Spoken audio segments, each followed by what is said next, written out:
Dans ma caméra. J'arrête de partager.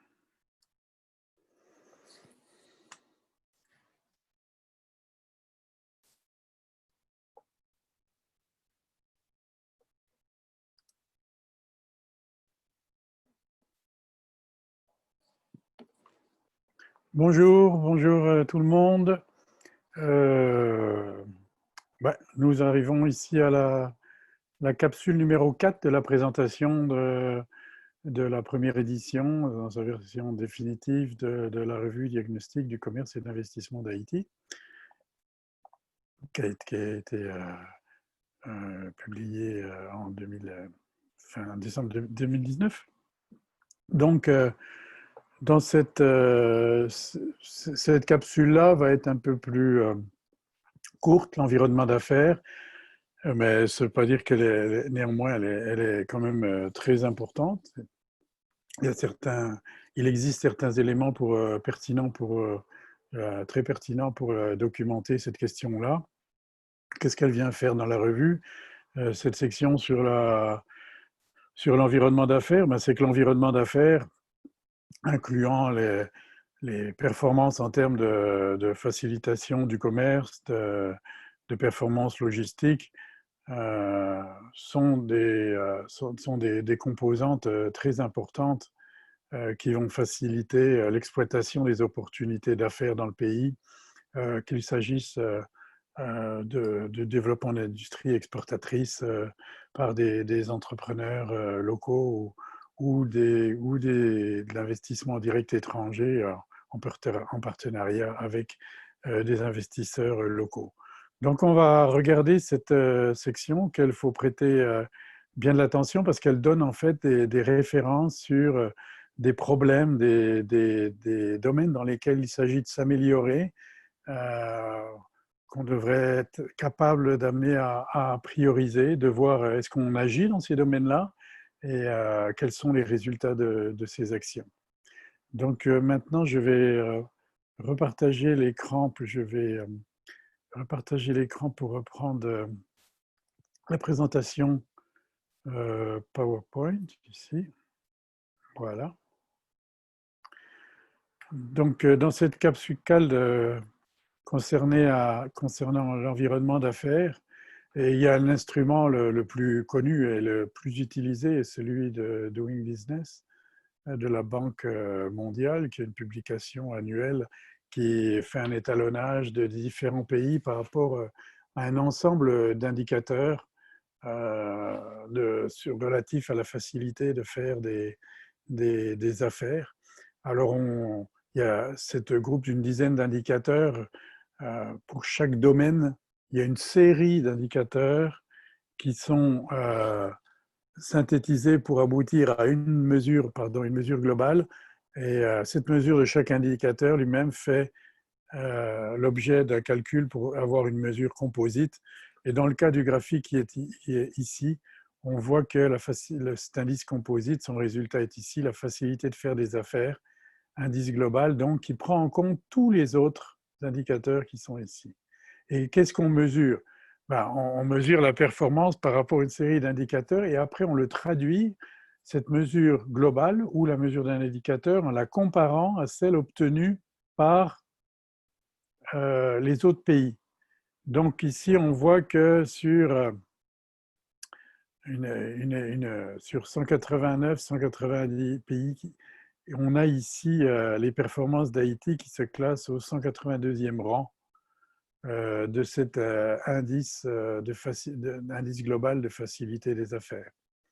Donc on voit que ce n'est pas un environnement qui est facile pour développer des affaires si on regarde tous les aspects qui sont concernés par ce développement des affaires et l'investissement direct étranger, le commerce également. Donc ces indices, si on les passe rapidement en revue, on voit qu'il y a ici le commerce intérieur, l'exécution des contrats, le raccordement à l'électricité, le paiement des taxes et des impôts, la résolution de l'insolvabilité, l'obtention d'un prêt, l'obtention d'un permis de construire, le transfert de propriété, la protection des investisseurs et la création d'entreprises.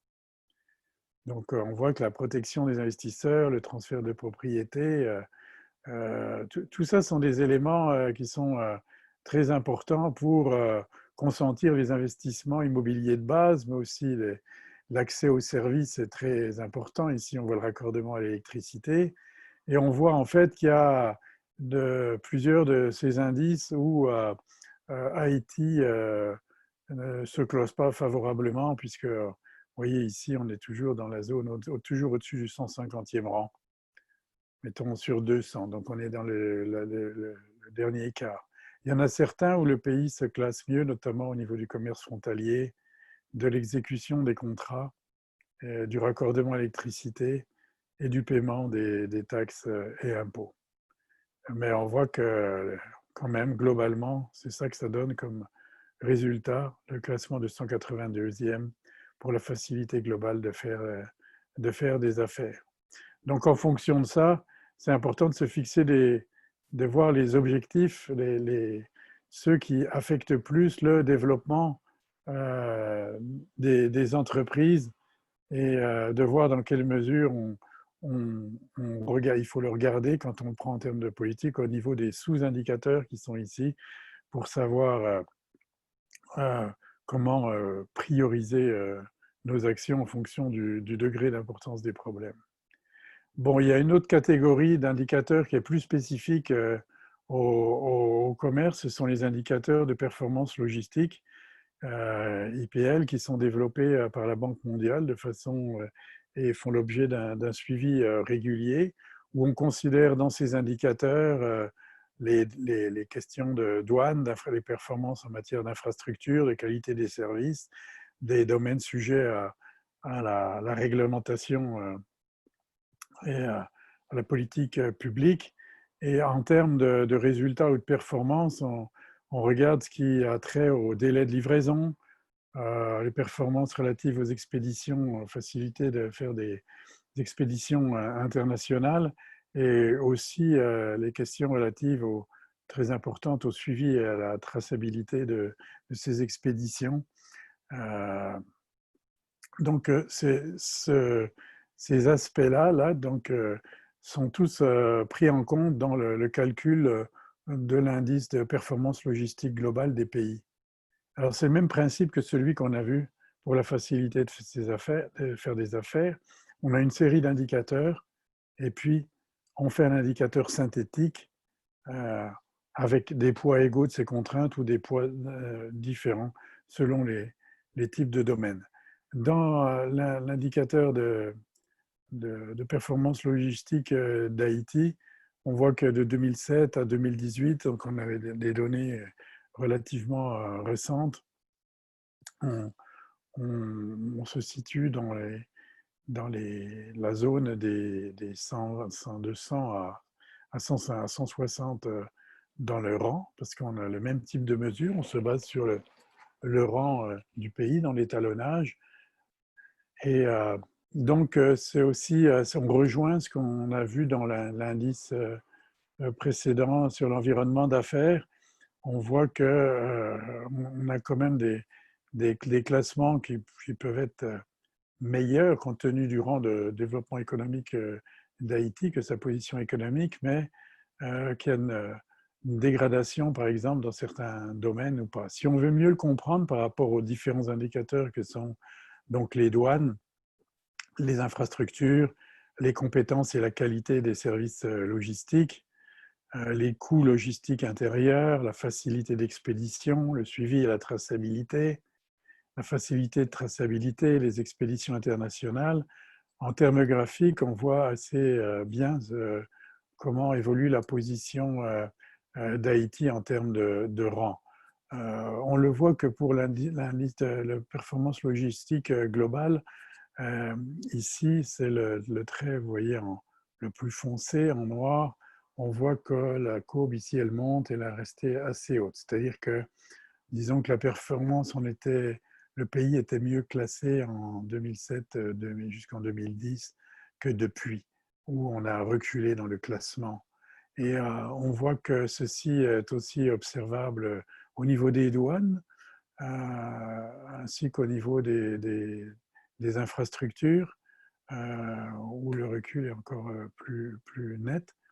Et des compétences et la qualité des services logistiques, là, la performance a jamais été très bonne. On est toujours au-dessus du 146e rang. En ce qui concerne les autres indicateurs, on voit que pour le suivi et traçabilité, bon, c'est quand même pas sur 180. Il y a encore l'idée d'un recul. C'est pas, si on était resté ici dans cette position-là, ça aurait été quelque chose d'assez correct par rapport au rang économique, disons, correct entre guillemets.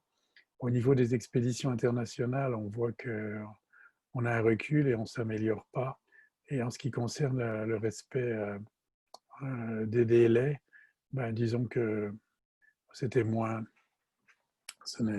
On était au 120e rang et on est monté au 156e rang. Mais on a des profils qui sont assez comparables hors cette donnée ici, quoi. Bon, une autre façon de le voir d'un point de vue, cette fois-ci, pas des différents indicateurs pour Haïti, mais de le voir en termes de comparaison pays avec la République dominicaine, la Jamaïque et le Costa Rica.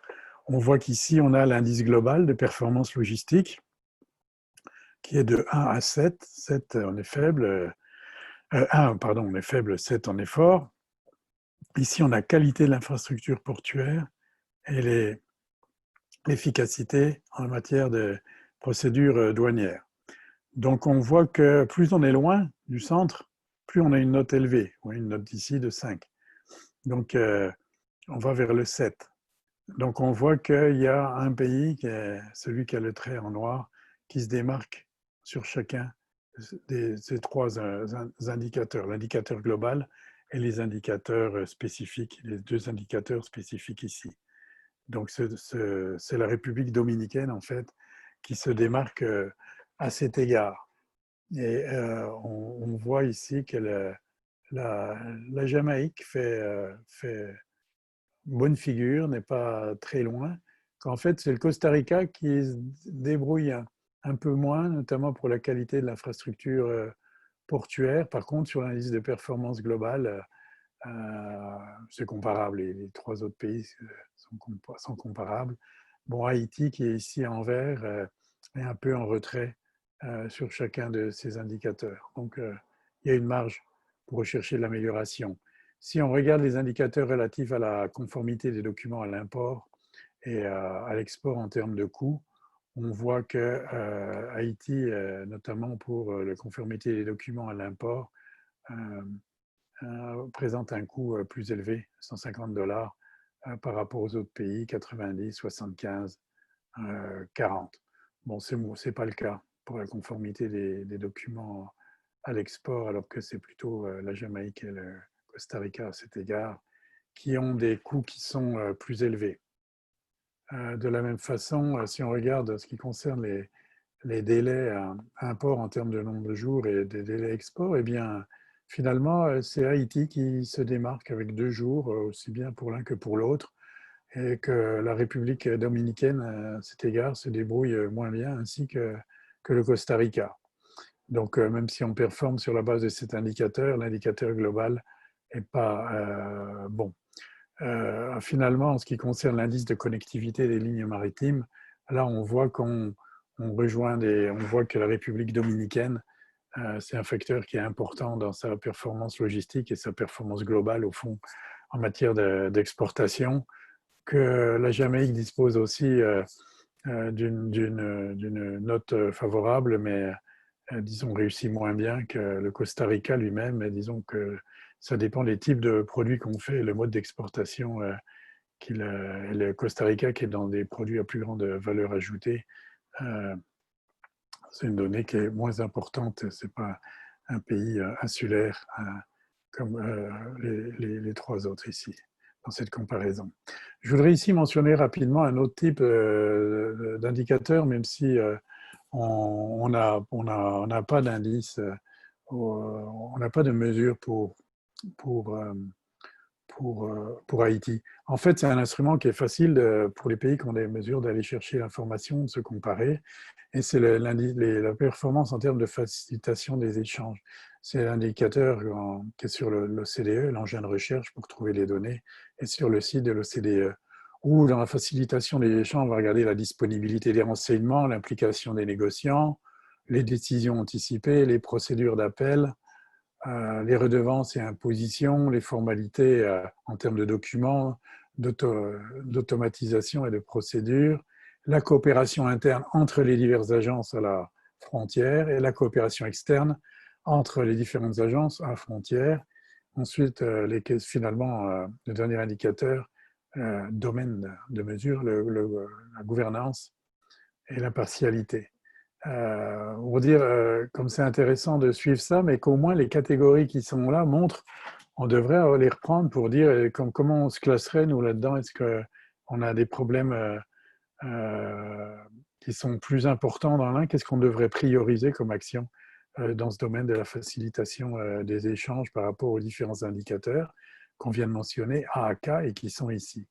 Et ici, on a fait un étalonnage avec une série de pays d'Amérique centrale et des Caraïbes, simplement en rajoutant à titre comme une référence, une balise de pays pour les pays développés, de dire qu'est-ce que ça donnerait pour un pays comme ça, de prendre le Canada. Et on voit qu'en fait, si on prend l'indice global de performance en facilitation des échanges, le Canada se mérite une note de l'ordre de 1,72 devant le Mexique, la Colombie, le Costa Rica, le Nicaragua, le Guatemala, la République dominicaine, la Jamaïque, le Honduras et Cuba. Et par rapport à l'ensemble de ces, bien sûr, les indicateurs, on dit oui, mais c'est beaucoup de choses, qu'il y en a qui sont plus importantes que d'autres, mais globalement, ça traduit bien peut-être cette idée qu'on arrive à capter quand même une bonne idée de la facilitation des échanges. Et c'est toutes des composantes qu'on devrait lister et voir comment le pays se positionne dans le cadre d'une politique et d'une stratégie commerciale. Si on regarde les notes pour chaque indice, en fait, il y a une manière de se dire, il se dit, comment on se classe le Canada vis-à-vis de cet indice A, B, C, D? Comment se classe Cuba vis-à-vis de cet indice-là? On sait que l'indice global, ça donne ça comme résultat. Le Canada est plus élevé, Cuba est plus bas, est en dernier rang. Mais si on regarde donc, le Canada est premier dans notre liste et le Cuba est dixième. Le Canada, en fait, on voit que revient de façon très souvent au premier rang dans la mesure de cet indice, sauf pour les décisions anticipées et l'automatisation des formalités, où il est plus en retard que certains pays comme le Mexique ou la Colombie. En ce qui concerne les décisions anticipées, c'est un élément important pour les commerçants et les entrepreneurs qui font des transactions internationales, d'avoir une sécurisation sur les données de douane, les conditions dans lesquelles se fera l'échange dans quelques mois, et d'avoir des garanties que tout ceci ne va pas changer au moment où va intervenir leur opération. Donc, passons maintenant à, une fois qu'on a vu ces questions de mesure, de dire quels sont on voit que le diagnostic qu'on peut faire sur ces indices quand même, c'est que c'est un élément tellement important où il y a du travail à faire, il ne faut pas le négliger, il faut au contraire le prendre et d'élaborer une stratégie consistante. On voit qu'il y a une dimension qui est intersectorielle dans ce secteur-là, dans ce domaine-là. Et si on reprend nos résultats du Forum de compétitivité et investissement de 2017, qui avait recensé les, les, les, les l'identification des contraintes dans une trentaine d'études et les actions qui étaient recommandées. En ce qui a trait aux actions proposées pour l'amélioration de l'environnement d'affaires dans ces actes de Forum 2017, au niveau du cadre macroéconomique, une des contraintes à desserrer, c'était la persistance des déséquilibres macroéconomiques internes. Et un deuxième, c'était la réduction progressive du déficit de la balance commerciale. On est au cœur de notre sujet. Et pour cela, l'action était recommandée était de mettre en place des politiques publiques favorisant la promotion de l'exportation et la baisse des importations. Évidemment, c'est tout à fait important d'être là, mais il faudrait être... c'est une recommandation qui reste très générale. Elle signale un grave manque dans les politiques publiques disponibles, dans les directions que l'on doit adopter. Et on devrait être plutôt en train de discuter sur est-ce que pas de quelle stratégie mettre en place, mais notre stratégie est-elle efficace? Comment devrait-on l'adapter? Pour ça, il faut être beaucoup plus spécifique sur la priorité des problèmes à traiter et sur les instruments que l'on va utiliser avec une vision globale. En ce qui concerne le financement, les actes notaient une insuffisance du cadre légal régissant le secteur financier, notamment la loi sur les assurances, sur la microfinance, sur les impôts, sur le crédit bail. Et elle recommandait quelque chose de très important, puisque une action, c'était de finaliser les textes légaux en cours sur le secteur financier et les faire promulguer.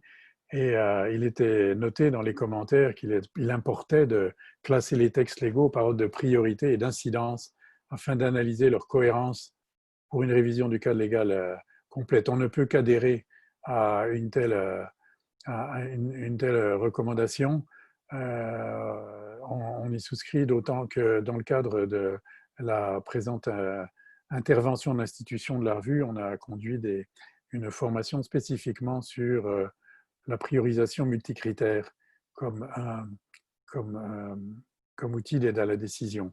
Une étape, c'est de faire une liste, d'identifier les problèmes, les solutions possibles, mais l'autre liste, c'est d'identifier l'ordre de priorité en termes d'impact qu'on peut avoir et de faisabilité qui devrait devenir systématique dans tous les domaines, comme l'utilisation de la technique pour renforcer les capacités de l'administration publique.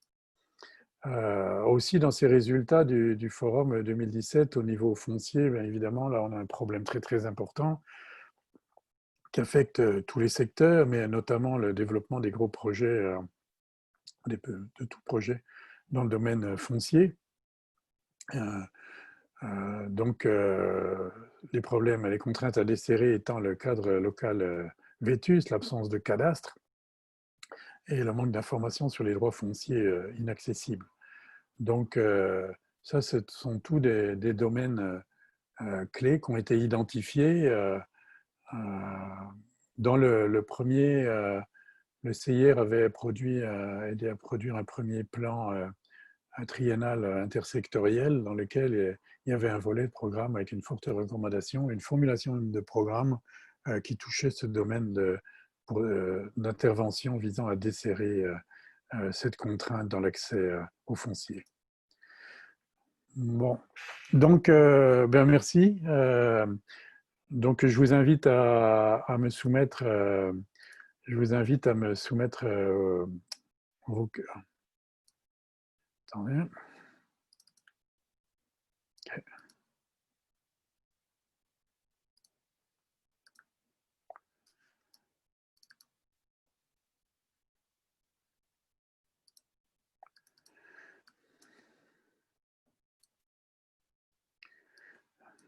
Donc, je vous invite à me soumettre vos questions et puis j'y répondrai par la suite selon le même format vidéo. Et également, vous pouvez visionner la capsule numéro 5 qui, elle, porte sur la mesure de l'aide au commerce. Alors, on est au cœur du sujet aussi, la mesure de l'aide au commerce. C'est vraiment un élément très important en matière de mobilisation de l'aide pour desserrer toutes les contraintes qu'on a vues améliorer les performances en matière de commerce et d'investissement direct étranger. Donc, je vous l'invite à visionner et à la prochaine. Au revoir.